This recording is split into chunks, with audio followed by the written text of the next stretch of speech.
Hello students, मैं doctor Anupreeta Mishra. आप Anupreeta Mishra electrical engineering के चैनल पर डीसी जनरेटर से रिलेटेड और डीसी मशीन से रिलेटेड कंटेंट पढ़ रहे हैं। हम आज कम्यूटेशन प्रोसेस पर आ गए हैं।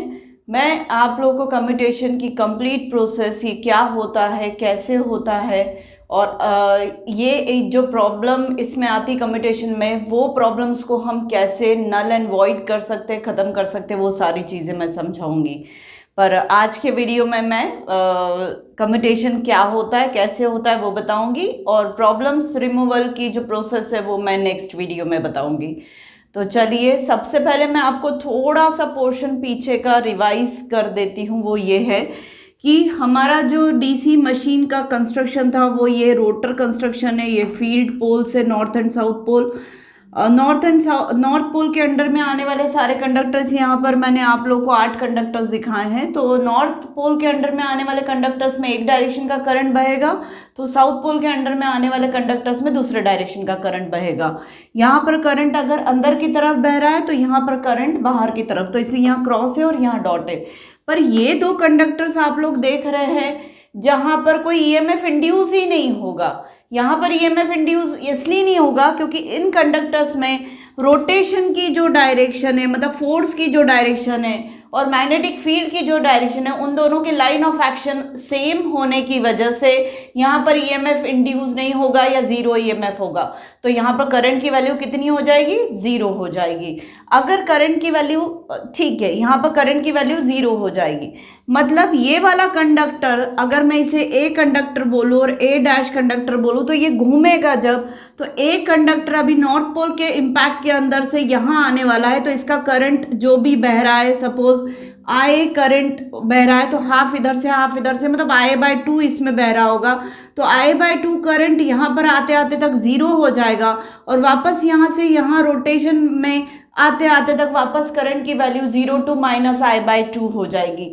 मतलब इस कंडक्टर में इस वाली पोजीशन से साउथ पोल की इस पोजीशन के अंडर में आने के बीच में करंट की डायरेक्शन रिवर्स हो जाएगी, और ये करंट की डायरेक्शन रिवर्स हमेशा ब्रश एक्सिस पर ही होती है, हमेशा ब्रश एक्सिस पर। ये जो मैं आपको शो कर रही हूँ, ये ब्रश की पोजीशन शो कर रही हूँ। अब मैं और बता दूं, इससे पहले मैं ब्रशेस यहाँ दिखाती थी for the sake of easiness, पर एक्चुअली ब्रश कहाँ होते हैं? जो रोटर होता है, उस सब रोटर की कंडक्टर की पेरीफेरीज ये वाली, यहाँ कंडक्टर की स्लॉट्स कटी हुई है, और अंदर की तरफ कम्यूटेटर सेगमेंट, और वहीं पर ब्रश अरेंजमेंट होती, जो मैंने यहाँ बताया हुआ है। आप लोग को ये भी मैं बता चुकी हूँ कि अगर टोटल कंडक्टर्स 8 है तो एक रिंग के 8 टुकड़े करेंगे, मतलब कितने कम्यूटेटर सेगमेंट्स होंगे?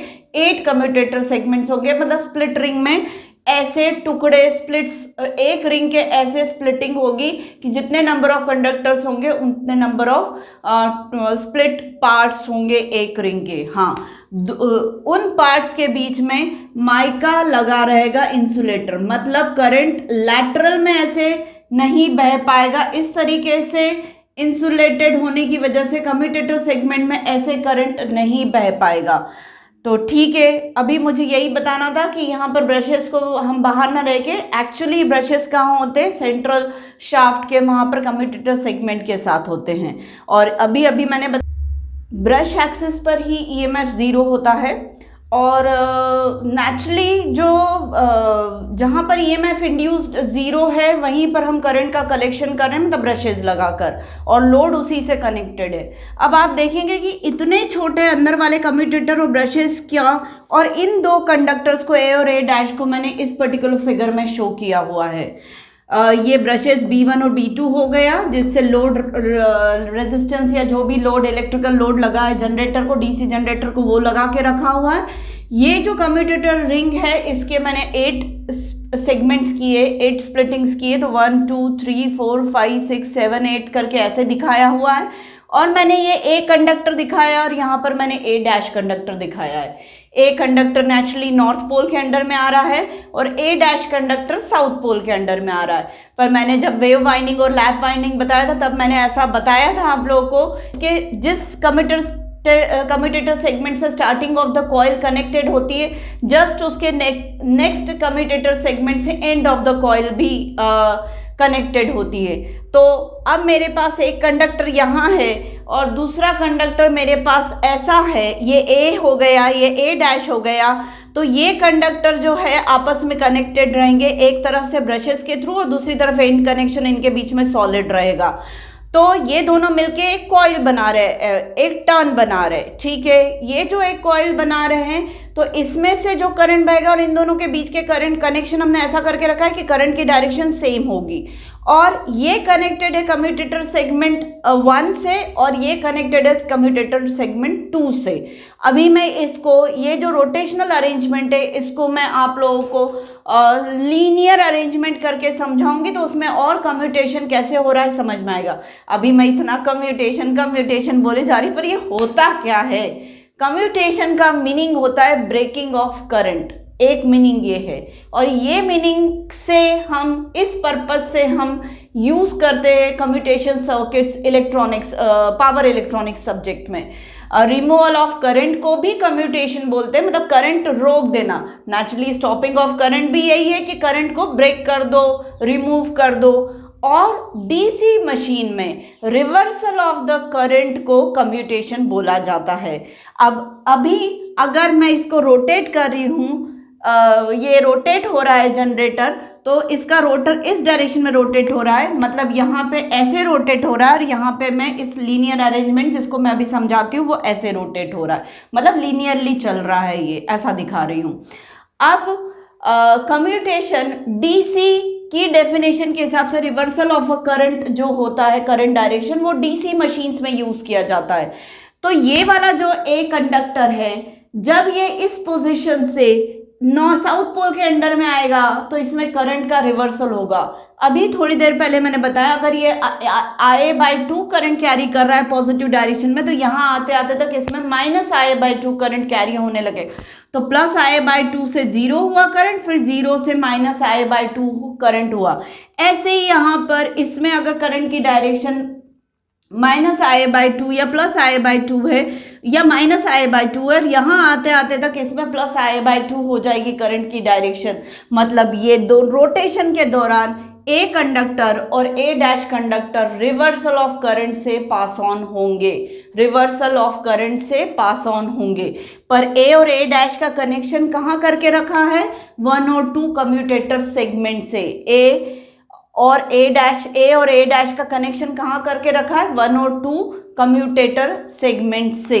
चलिए मैं इसी अरेंजमेंट को, अब मैंने इसको कट कर दिया ऐसे करके। यहाँ से अगर मैं कट कर दूं, मतलब यहाँ से मैं ऐसे कट कर दूं, ऐसी कैंची चला दूं, ऐसी सीजर चला दूं और इसको ओपन कर लूं, तो ये ओपन हो जाएगा। तो पूरी अरेंजमेंट मेरे पास ये हो जाएगी। तो 1 commutator segment, 2 commutator segment, 3 commutator segment, ऐसे 4, 5 और 4, 5, 6 ऐसे भी हो सकते हैं। मतलब ये पूरा ऐसे जुड़ा हुआ था। अब मैं इसमें से सिर्फ 5 कम्यूटेटर सेगमेंट दिखा रही हूँ, 5 और 6 नहीं दिखा रही हूँ, 7, 8 ऐसा हो जाएगा। अभी ब्रश की पोजीशन कहाँ दिखा रही हूँ? 1 कम्यूटेटर सेगमेंट पर एग्जैक्टली दिखा रही हूँ 1 की पोजीशन। तो B1 ब्रश जो है वो पूरा का पूरा 1 कम्यूटेटर के स्पान से कनेक्टेड है। ये 1 कम्यूटेटर सेगमेंट है, फर्स्ट कम्यूटेटर सेगमेंट है, और फर्स्ट कम्यूटेटर सेगमेंट से पूरा B1 ब्रश कनेक्टेड है। और B1 ब्रश से हम कितना करंट कलेक्ट कर रहे हैं? I। अब क्या होगा? ये देगा +IA/2 और ये वाला देगा -IA/2, पर कनेक्शन ऐसा होगा कि ये भी +IA/2 देगा। तो उस हिसाब से टोटल I करंट जो होगा वो ब्रश के थ्रू बाहर आएगा। मतलब ब्रश से करंट कितना बाहर आएगा? I करंट आएगा। तो वो मैं ये दिखा रही हूँ ब्रश से, और किस पर चला जाएगा? लोड पर चला जाएगा। पर यही पूरी अरेंजमेंट यहाँ दिखा रही हूँ। तो देखिए मेरे पास 4 कॉइल से 8 कंडक्टर से, 8 कंडक्टर्स में 2-2 कंडक्टर मिला के एक एक कॉइल बन रही है, एक एक टर्न बन रहा है। तो ए और ए डैश से एक टर्न बन रहा है, बी और बी डैश से दूसरा टर्न बन रहा है, सी और सी डैश से तीसरा टर्न बन रहा है, और डी और डी डैश से चौथा टर्न बन रहा है। तो ए डैश, बी डैश, अब मैं ऐसे ले रही हूँ, रोटेशन इधर हो रहा है तो रोटेशन के अपोजिट बी डैश है, फिर उधर जाएंगे तो सी डैश, और इधर जाएंगे तो डी डैश। पर एक्चुअली ये पूरा रोटेशनल अरेंजमेंट है, मतलब सर्कुलर अरेंजमेंट है। रोटेशनल नहीं बोलना चाहिए, सर्कुलर अरेंजमेंट है। अब ए डैश जो है वो किससे कनेक्टेड है? 1 और 2 से, और 1 पर पूरा ब्रश कनेक्टेड है। अभी ए का एक सेगमेंट कहाँ कनेक्टेड है 2 से, और ए डैश कहाँ कनेक्टेड है 1 से। तो इस तरीके से फिलहाल इस मूवमेंट पर ब्रश की पोजीशन ये वाली है, रोटेशन ऐसे होगा लीनियर डायरेक्शन में, मतलब ये डायरेक्शन ऑफ मूवमेंट होगा। मुझे रोटेशन नहीं बोलना चाहिए क्योंकि ये लीनियर अरेंजमेंट मैंने शो कर दी है, तो ये मेरी मूवमेंट की डायरेक्शन है। मतलब ये पूरा जो है कम्यूटेटर और कंडक्टर सब इधर मूव करेंगे इस डायरेक्शन में, मतलब ब्रश किस तरफ मूव कर रहा होगा, इस डायरेक्शन में।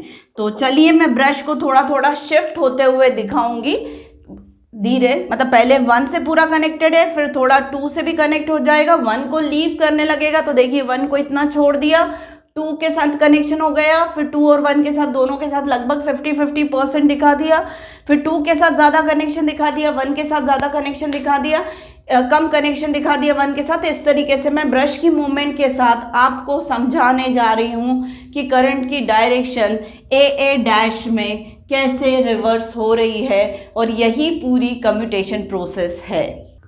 अब यहाँ पर दिखाया जा रहा है कि जो कम्यूटेटर सेगमेंट 1 है उससे पूरा ब्रश कनेक्टेड है B1 ब्रश, और यहाँ पर कम्यूटेटर सेगमेंट 1 से ब्रश B1 पर आने वाला जो करंट है वो इसी वायर से आएगा, क्योंकि यही एंड कनेक्टेड है कम्यूटेटर सेगमेंट से, तो ब्रश में आने वाला करंट इसी पाथ से है, क्योंकि ना तो ये वाला वायर कनेक्टेड है ना ये एंड कनेक्टेड है कॉइल का, सिर्फ ये वाला स्टार्टिंग या एंड कनेक्टेड है कॉइल का। तो अब सारा करंट यहाँ से I/2 आएगा, यहाँ से I/2 आएगा, तो टोटल करंट IA जो होगा वो कम्यूटेटर सेगमेंट में और फिर ब्रश से लोड की तरफ चला जाएगा। एक्चुअली वैसे एक कंडक्टर साउथ का तो एक नॉर्थ का है, यहाँ पे भी DD डैश का एक कंडक्टर साउथ का है तो एक नॉर्थ का है, पर करंट जो आ रहा है वो I/2 इधर से आ रहा है माइनस डायरेक्शन का, इधर से आ रहा है प्लस डायरेक्शन का, तो टोटल करंट इस पर्टिकुलर वायर से इस कम्यूटेटर सेगमेंट और ब्रश और फिर लोड की तरफ बह जाएगा।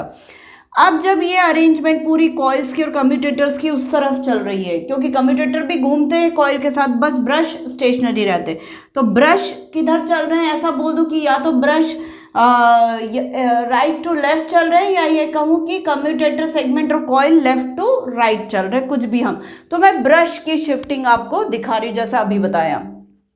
अब यहाँ पर मैंने 1 कम्यूटेटर सेगमेंट से थोड़ा सा लीविंग बता दिया ब्रश कॉन्टैक्ट को कि लीव कर रहा है, और 2 सेगमेंट में इसका कनेक्शन दिखा दिया। ये ब्रश 1 है तो लीविंग 1 से दिखा दी, 2 से थोड़ा उसका कनेक्शन दिखा दिया। तो अब टोटल करंट जो कॉइल एंड्स जो कनेक्टेड है इस ब्रश से, वो एक तो ये वाला है थ्रू कम्यूटेटर सेगमेंट 2 और एक ये वाला एंड कनेक्टेड है थ्रू कम्यूटेटर 1। तो अब करंट इन दोनों से आएगा, और यहाँ से करंट I/2, यहाँ से इसका कुछ पोर्शन I/4 यहाँ से अपना रास्ता कंप्लीट करेगा depending on the resistance of the paths. तो यहाँ से माना कि I/4 करंट आ रहा है, तो बाकी I/2 माइनस I/4 उधर चला जाएगा। मतलब सिंपल सा यहाँ मैं KCL लगा दूँ। अब मैं एक KCL यहाँ लगाऊं तो I/4 यहाँ से I/2 यहाँ से, तो ये 3I/4 होगा। तो इस तरफ से आ रहा है 3I/4 और इस पर्टिकुलर कॉइल एंड से आ रहा है I/4। टोटल करंट वापस आए हो जाएगा। पर साइमल्टेनियसली आप ऑब्जर्व करें कि कॉइल AA डैश में पहले I/2 पॉजिटिव करंट बह रहा था, तो अब AA डैश में I/4 पॉजिटिव डायरेक्शन का करंट बह रहा है। अब नेक्स्ट इसमें ब्रश और मूव कर गया। मैं कम्यूटेटर्स का और वाइंडिंग का मूवमेंट ना बोलकर मैं ब्रश का मूवमेंट बोल रही हूँ, तो ब्रश और ज़्यादा 2 से कनेक्टेड हो गया, 1 को और ज़्यादा छोड़ दिया। तो इस तरीके से 1 से वो 50% कनेक्टेड है कम्यूटेटर सेगमेंट से, और 2 से वो 50% कनेक्टेड है। तो अब ये कॉइल जो होगी वो ब्रश के थ्रू शॉर्ट सर्किट हो चुकी है। AA डैश कॉइल जो है वो ब्रश के थ्रू शॉर्ट सर्किट हो चुकी है। तो अब ब्रश में आने वाला जो करंट है वो इस कॉइल एंड से और इस कॉइल कनेक्शन से आएगा। या कॉइल टर्मिनल से आएगा, तो एक करंट ऐसा आ जाएगा, एक करंट ऐसा आ जाएगा, तो टोटल I/2 और I/2 ये दोनों ऐसे आ जाएंगे और इस कॉइल से कोई करंट फ्लो नहीं होगा, जीरो करंट हो जाएगा। तो पूरा का पूरा I/2 ऐसे, I/2 ऐसे, इसलिए प्लस I/2 प्लस I/2 करके टोटल I करंट, फिर से ब्रश से I करंट ही आएगा। पर साइमल्टेनियसली आप ऑब्जर्व करें कि AA डैश में पॉजिटिव डायरेक्शन का I/4 बह रहा था, तो अब जीरो करंट बहने लगा। मतलब कंडक्टर और AA डैश कंडक्टर यहाँ से यहाँ आ चुके, मतलब A यहाँ पहुँच चुका है और A डैश यहाँ पहुँच चुका है मैग्नेटिक न्यूट्रल एक्सिस पे, कहना चाहिए ज्योमेट्रिकल न्यूट्रल एक्सिस पे, जहाँ पर आइडियली EMF कितना इंड्यूस होता है, जीरो पे। तो अब ये जीरो EMF वाले पोजीशन पे आ चुकी है। अब इसके बाद नेक्स्ट फिगर में अगर मैं ऑब्जर्व करूं तो 1 को ब्रश ने और थोड़ा छोड़ दिया और 2 से ज़्यादा कनेक्ट हो गया, तो अब कनेक्शन ब्रश से किन कॉइल टर्मिनल्स के थ्रू आएगा करंट, वो इसके थ्रू और इसके थ्रू आएगा। तो ये दो कॉइल कनेक्शंस के थ्रू ब्रश में करंट कलेक्शन होगा। अब यहाँ से I/2 आ ही रहा है, वहाँ से भी I/2 आ ही रहा है, पर दो पाथ्स करंट के मिल रहे हैं, एक ये वाला मिल रहा है, एक ये वाला मिल रहा है। तो यहाँ से बहने वाला जो करंट है, माना कि I/4 हो गया, तो I/2 का I/4 पोर्शन इधर चला गया, तो बाकी का I/4 यहाँ आ जाएगा, तो करंट I/4 ब्रश से यहाँ आ जाएगा। और इधर से I/2 आ रहा है और इस A डैश से रिवर्सल ऑफ करंट हो चुका है, 0 से I/4 हो चुका है, और ये I/4 यहाँ पे और ये I/2 मिलके 3I/4 इतना करंट इस वाले कॉइल टर्मिनल से कलेक्ट करेगा ब्रश, और इस वाले कॉइल टर्मिनल से I/4 टोटल सम वापस आए हैं।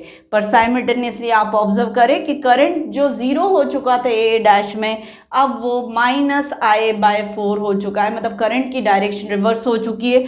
मतलब ये कंडक्टर यहाँ से थोड़ा और आगे बढ़ चुका है, साउथ पोल के अंडर में जाने वाला है। अब अगर मैं कहूँ कि ये साउथ पोल के अंडर में जाने वाला है, तो फिगर मैं यहीं पर चेंज कर देती हूँ पूरा ना बनाकर।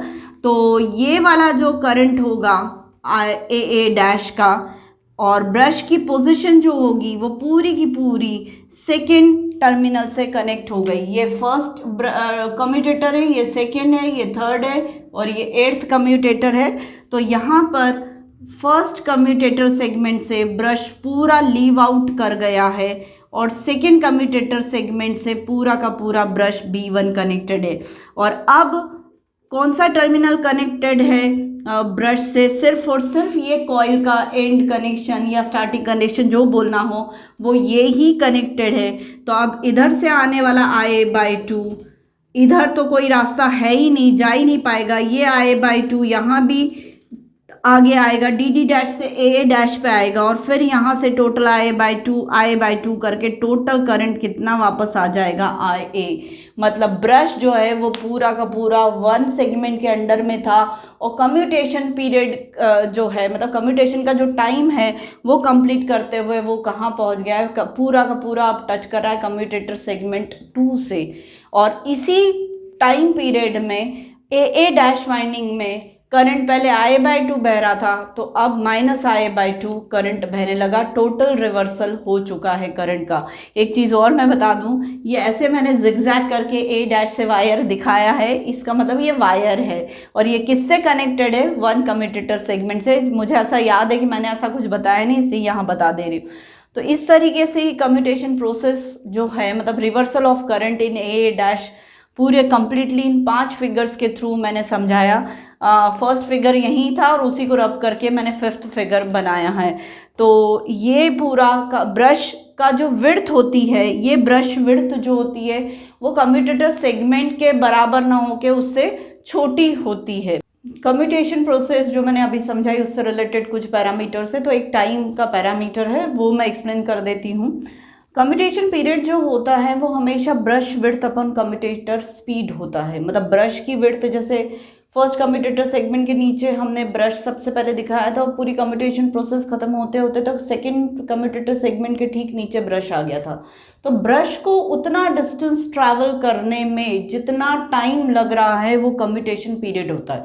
तो नेचुरल डिस्टेंस कितना ट्रैवल कर रहा है? वो ब्रश विड्थ के बराबर डिस्टेंस ट्रैवल कर रहा है। और किस स्पीड से ब्रश का movement with respect to rotor है या कम्यूटेटर है या speed of commutator with respect to brush कितनी है, कम्यूटेटर स्पीड के बराबर है। तो ये मुझे कम्यूटेशन पीरियड की वैल्यू दे देगा। यूनिट्स को हम ध्यान में रख के हम कम्यूटेशन पीरियड की वैल्यू फाइंड आउट कर सकते हैं। अब दूसरा जो होता है वो time taken by commutation must be ideally equal to TCP। What is this time taken by commutation?